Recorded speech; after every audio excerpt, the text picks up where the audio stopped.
Anxiety. We all have it. Well, that's a lie. Not everyone has it. But I do. Welcome to the channel where we can talk about real shh. Oopsie. Hello. Okay, let's not get naked. Come closer. Today I thought I would talk about anxiety once more. Welcome to today's video. My name's Sophia. I talk mostly about well-being. So if you want to stick around, I would be so happy. This is a series I called Advice Sesh because I give advice to my subscribers or I talk about my experiences in hopes to help someone. First of all, please keep in mind I'm no specialized person whatsoever. Just think that's so important to say. So I figured I would start with my anxiety story. So due to a traumatic event in my life, I developed post-traumatic disorder. If you want to Google it, I developed my anxiety disorder. But you know what? I'm getting rid of it. I'm taking it to court. I'm suing this little bitch and she's getting out of my life. My anxiety obviously clashed into different areas of my life. It all happened just really fast. Is the food habits. So I kind of started relating my worth to my body. And it's such a long story, but I'm gonna make it short. I would be basically scared of the basic things when it comes to this. It would gain weight, looking a certain way away from the beauty standards and all that shit. And therefore having less value. First and foremost, if you think your value is in the way you look and you think you're not good enough according to beauty standards, do not waste your time. I wasted so much time, dude. Trying to look a certain way, trying to be someone,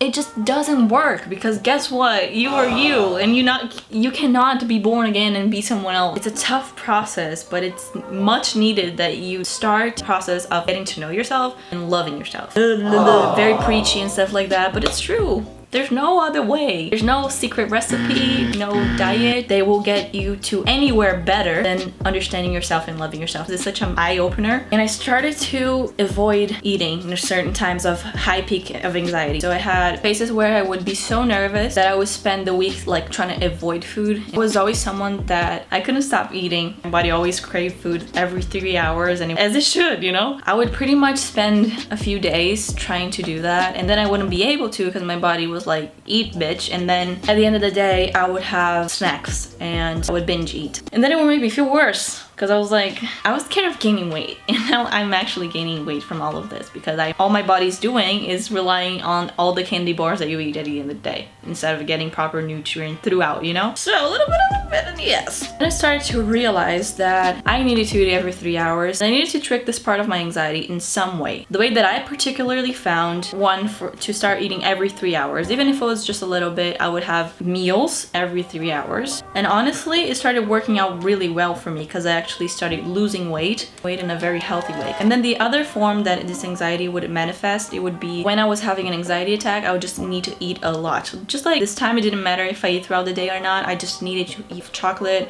or chips or something to get the feeling to go away.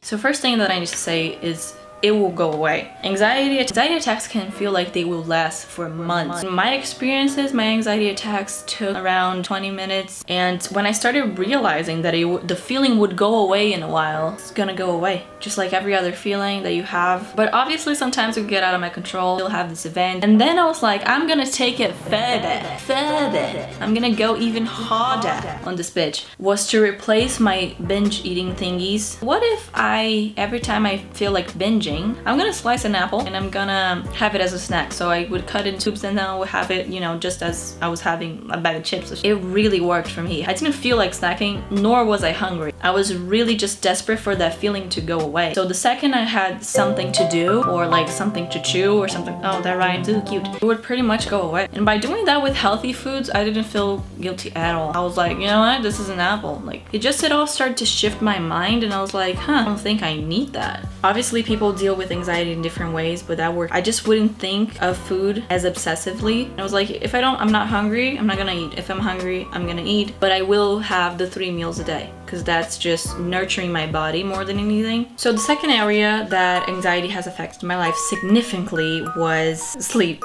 is one that I'm currently struggling with still. First of all, I had night terrors, which manifested in the form of me waking up in the middle of the night out of breath. It really felt like my heart was pounding like crazy, and I would like check my pulse and my heartbeat was completely fine. I started to realize it wasn't something physical, it was something that was on my mind. It took me so long to figure this out. I thought it had to do with caffeine. If you're going through anxiety disorder, I just try to limit yourself or try decaf. When I moved back home, I feel like the situation got a bit better because I was close to my family and everything, but I definitely still have so much trouble sleeping. So I wouldn't be able to sleep in my own room alone. I have insomnia, so it would take me around like 5 hours to go to bed. I kind of forgot how it felt to fall asleep.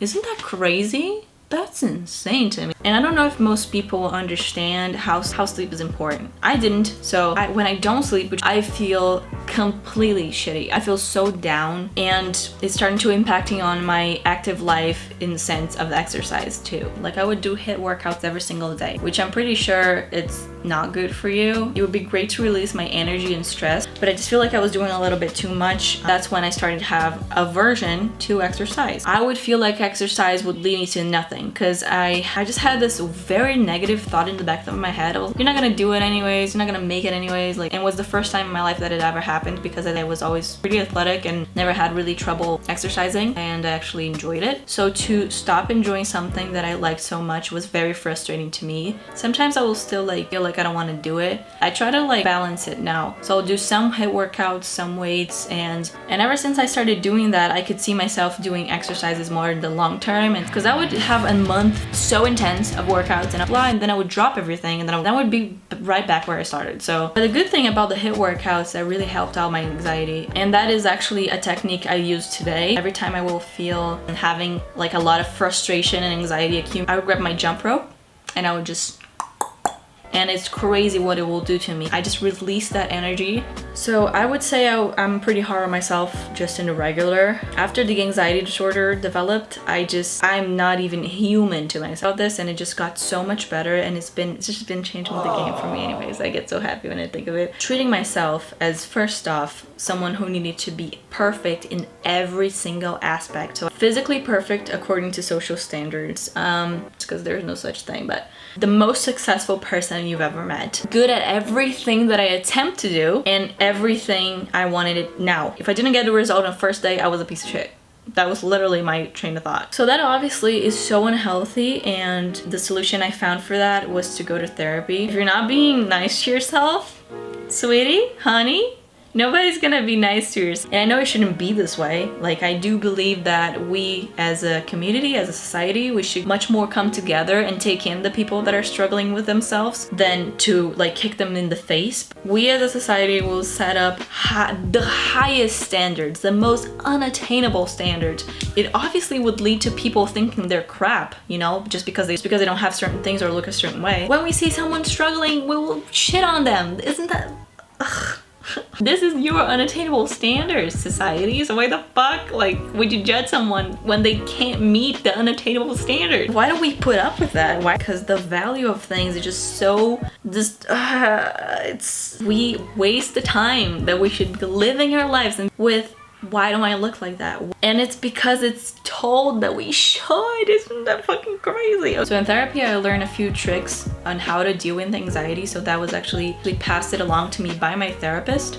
The first one is active exercise, actually. Said the jump roping is something that I found extremely helpful. Second of always grabbing like a bucket of water, filling with cold water and kind of like putting your face there for a few seconds. I haven't really tried that one, but I just feel like it would be really good to me, so I might put it into practice this week. And last but not least, something that's been helping me like crazy, gather all your strength into your body. Like, you kind of are gonna like grab yourself, put all the strength into your muscles, so really tighten up, and then you let it go. This one has been insane to me. If you like this video, want to see more videos about this, leave a like. Leave a like. Just do your research on it, find people who can help, and take care of your mental health. Please, please, please take it. It's so important. Please send it to your friends. Maybe it could help them out too if they're going through something similar. And last but not least, take care of yourself, y'all. I don't know how to end it. Yeah, I hope you enjoyed it, okay?